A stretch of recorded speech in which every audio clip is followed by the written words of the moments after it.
What's up, everybody? I'm back with another video game review, and this is of Finding Nemo. And I can already hear you guys in the comments or wherever you're watching this from go, "Oh, it's Nemo's a movie, and to get your facts right, it's not a video game, it's a movie. Can you ever get your just facts right? You're so stupid. Now why are you calling it a video game?" Well, yes, it is a movie. But this is it's also a video game based off of the movie called Finding Nemo. Remember the Shrek 2? Yeah, same thing. No, this time I have not actually gotten around to reviewing the movie yet on the channel. I've seen it plenty of times. I hope to watch it again some point to formally review it. We'll see. But yeah, so this is the video game, though. I played it. It came out on multiple platforms. I played it on the PS2. It also came out on PC, which is pretty crazy for me. But it came out in 2003, before the movie, to help promote it. So I'm going to give my full thoughts on it today. So let's jump right into it, shall we? First off, yes, it's pretty much just a promotional material for the movie. You can even watch the trailer for Finding Nemo in the main menu of the game, which I think is funny. And also they play clips of the movie in between, like, the levels, like before you start a level, but also at the end of the level sometimes. They'll play clips from the actual movie, which I think is pretty cool, but it also kind of hurts the game. It both helps and hurts the game. And the reason why it hurts the game is because they couldn't get the same voice actors for the characters as they could in the video game as they could the movie. So the two characters that I think this stands out the most is Marlin and Bruce. They're clearly different. Marlin especially is like super different. Now Nemo's probably different too. I can't see them getting Ellen DeGeneres to voice Dory in this game, so I'm assuming that one's different too. But they sounded close enough to me where I couldn't really pull out the difference. But for Marlin and Bruce, I could really tell the difference.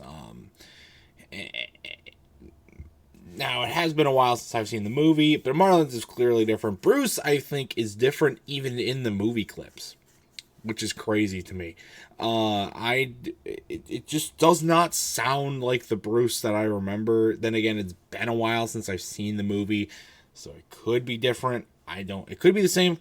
I don't know. But it just very much sounded different to me.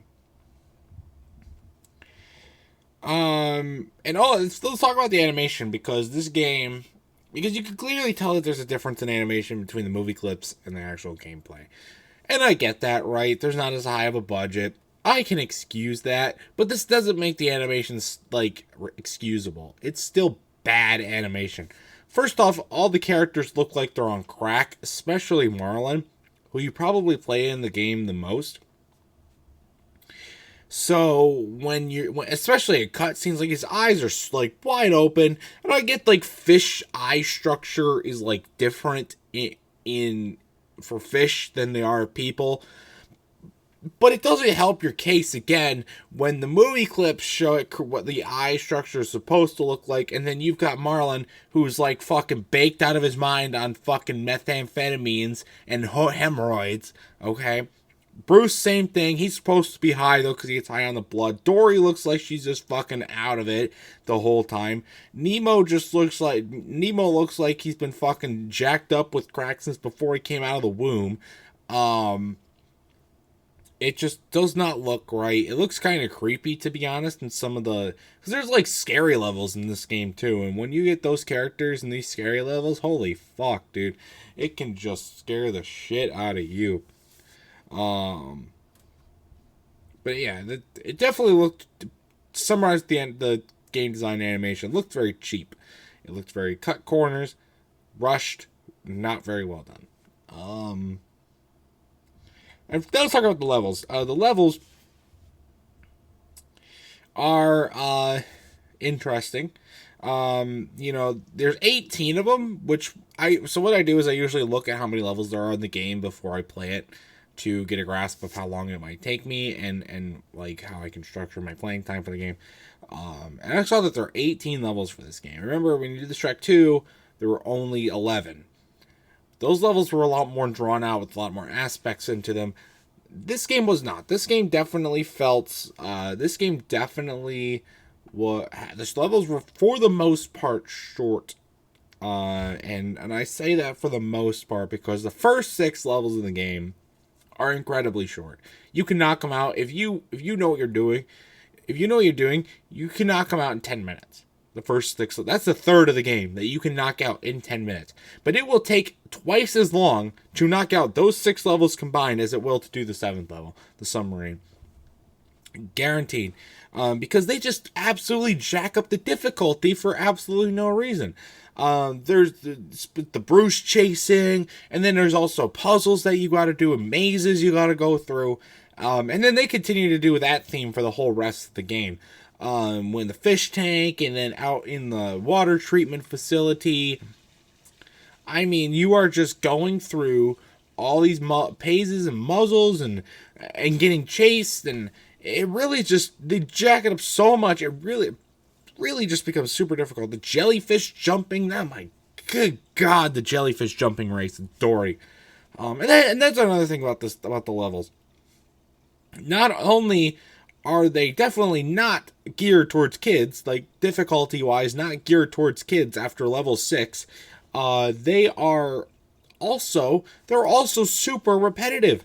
I guarantee half this game, you're racing against Dory, or you're getting chased by something, or you're solving a slide puzzle. Holy crap, the slide puzzles. Oh my God, these slide puzzles are so goddamn annoying. With how you have, they're just, this is not for kids. Like, your target market would not get this, okay? It's just, why? They're just so repetitive, and it gets really annoying at the end of the game. Especially, the water treatment plant and whatnot. It just gets super annoying. The death scenes were hilarious, though. There's no, lives or health. You do get these krill that kind of, if you see the Crash Bandicoot reviews, they're like the Uka masks that you can get in that game. They give you shields and whatnot. You can have as many of them as you want. And they're pretty funny when you get them, like, eee! Or hoorah! Or something like that. It's pretty funny. But you can also, they also protect you.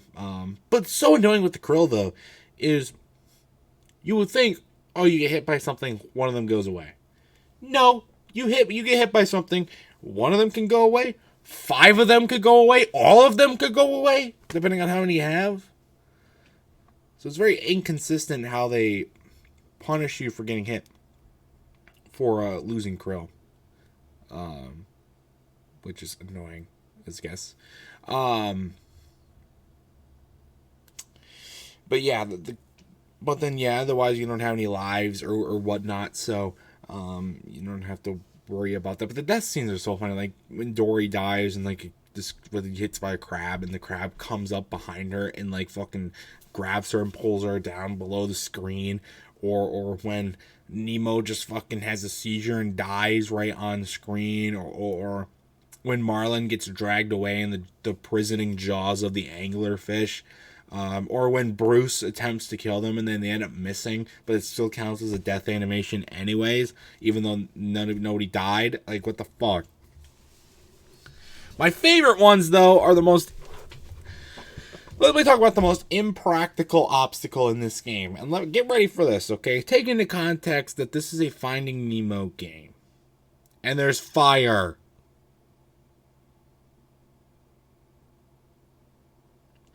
Get that through your head for a second, okay? And this is most apparent in the submarine, because there's other levels that you may shoot off gas or whatnot, but the submarine has the fire.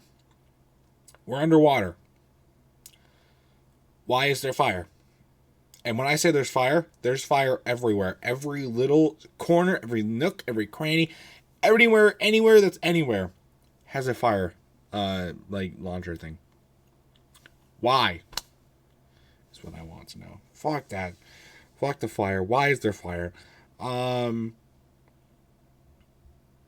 Going back to the movie clips. There is so the movie clips usually follow along with the storyline that you're following in the game. Like the game follows the movie, and there's even like cutscenes in the game, like mid level, to get you like it really acts like a checkpoint, which is pretty nice. Um, but then, but sometimes the cutscenes in the game don't follow the movie, and it's kind of weird. There's also parts that are elaborated that aren't as a lot like get more elaborated in the game than they do the movie, like with the Mount Hoogaboo or whatever it is in the fish tank. That part's very much elaborated on. The whale part is very much elaborated on too. The water treatment plant thing I don't even think happens in the movie. And if it does, it's definitely not as long as it is in the game. It doesn't deserve its own level, I think.